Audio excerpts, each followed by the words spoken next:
This trip started on June 22nd, 2019. I flew into Asheville and took an Uber ride over to where I-40 intersects the trail.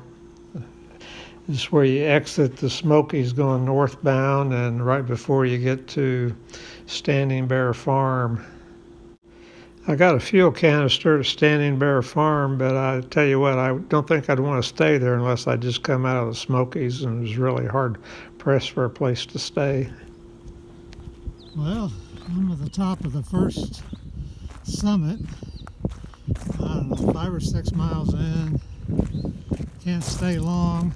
I didn't get water where I should have, so I got to go another 2 miles before the sun goes down.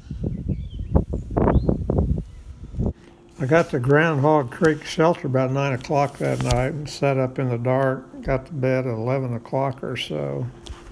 I only had about 8 miles for the day, but I didn't start till 5:15 in the afternoon.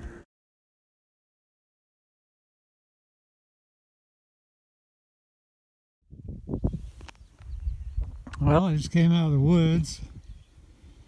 I'm not sure where I've been. Let's see. Back that way. 1 or 2 hillsides anyway. 7 miles, 6 miles.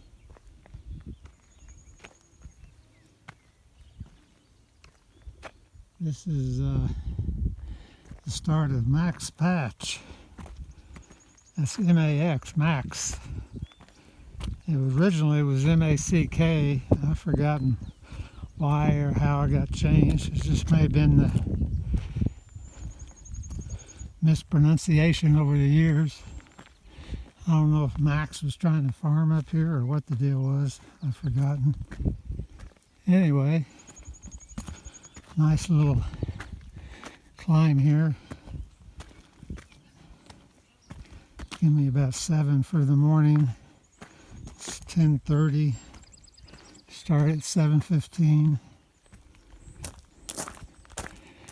And I think I'm gonna quit talking because that's too damn steep. More from the top. Well, I didn't do more from the top. I did FaceTime with my wife, and I forgot all about filming. There were 2 climbs after Max Patch. The rest of the day was easy, not very impressive, and water was available. I stayed at Gare Flow Gap, almost 20 miles for the day.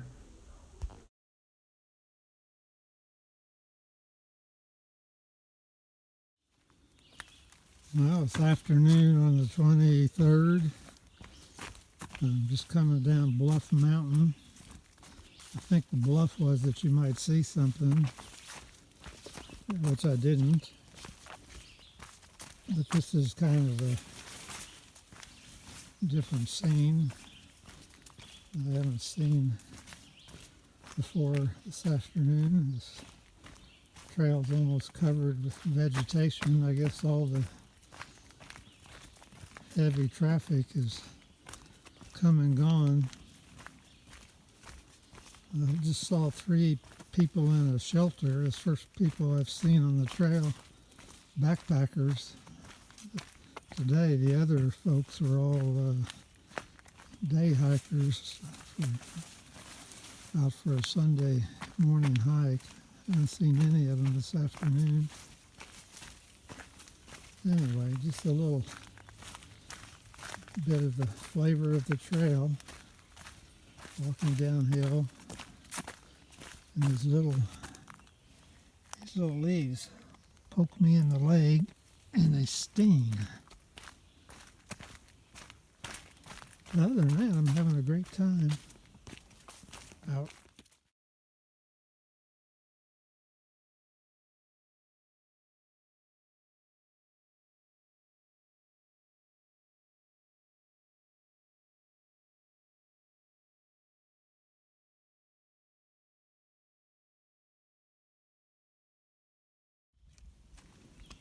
Well, it's morning of June 24th, Monday. Been hiking for not quite an hour. Done the one big hill for this morning, and then the rest of us mainly downhill to Hot Springs. been sunny till just now. Had to hit this little patch of fog or haze down here in this little gap.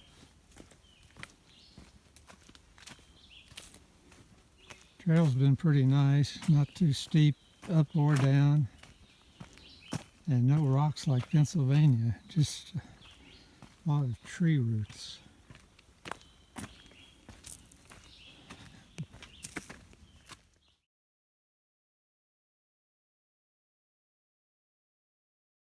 On the 24th, I hiked 6.6 miles into Hot Springs, did a resupply at Dollar General, had a big omelet for brunch.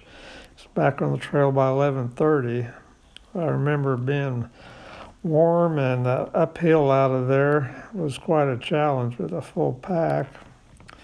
Found a nice tent site that night at Spring Mountain Shelter, and that gave me a total of 17.6 miles for the day.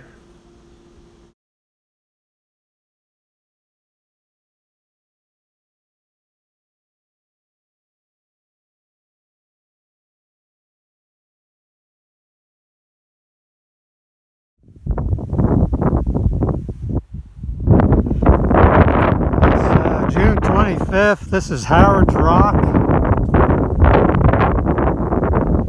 It's the one and only view I've had today because I haven't gone up places where there's a few opportunities. But I can't imagine they beat this.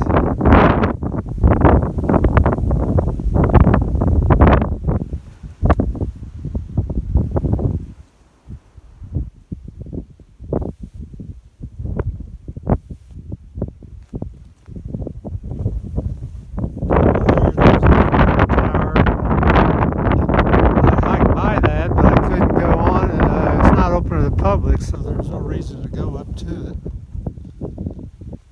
It's a pretty darn good view.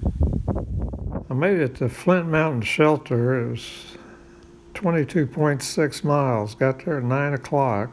I kind of caused myself an issue.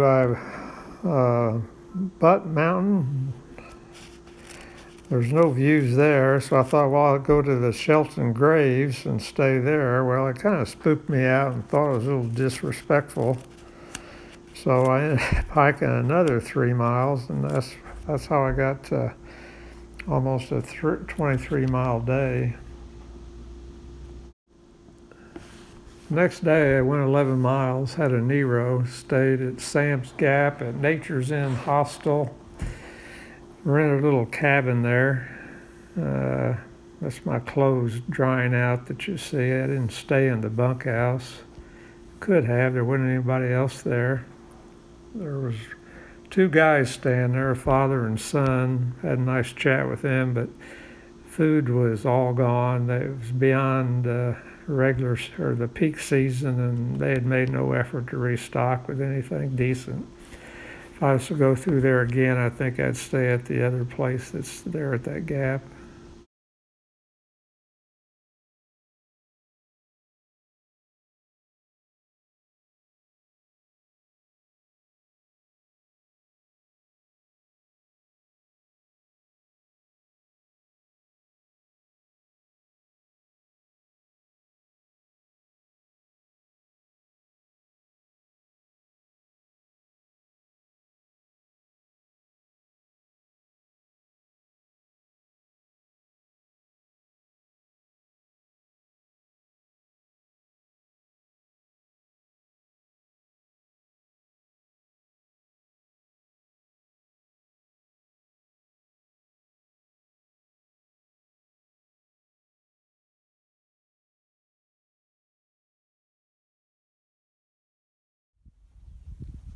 All right, this is June 27th, Thursday. I'm up on Big Bald. It beats me. I don't know if it's North Carolina or Tennessee. Let me zoom in a little bit. This is hiking up a hill incline just away from Big Bald. There's Big Bald behind me. filming this so I can remember what a nice piece of the trail was like. Makes me think I should be out west where I can see more in those big ponderosa pines. Anyway, not a lot to say. It's just for my purposes. A little memory here.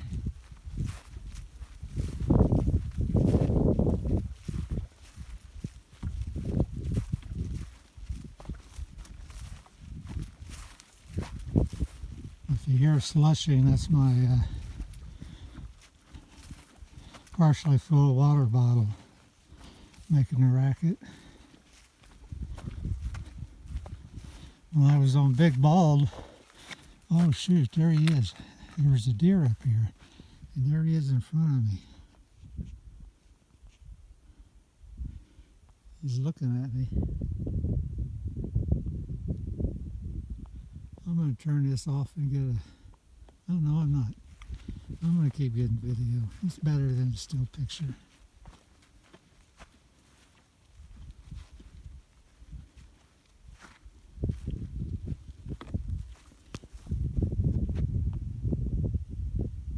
Yeah, I'm going to turn it off and get a still picture.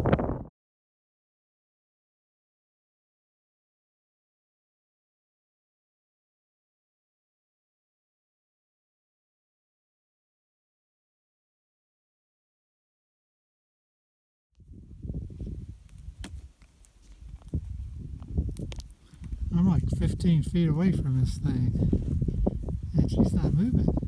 Hi. Hi. Bye. Don't go away mad. Yeah, you're a cutie. You're a cutie.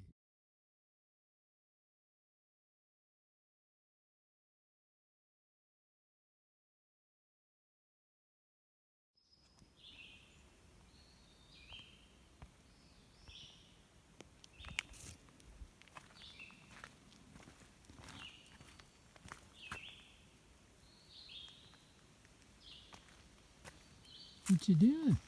Huh? What you doing?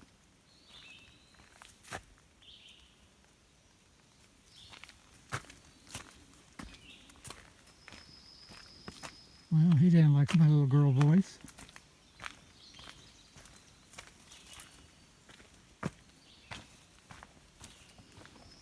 And himself there, a prime piece of foliage he was eating on, and he left because I was scary. There he is.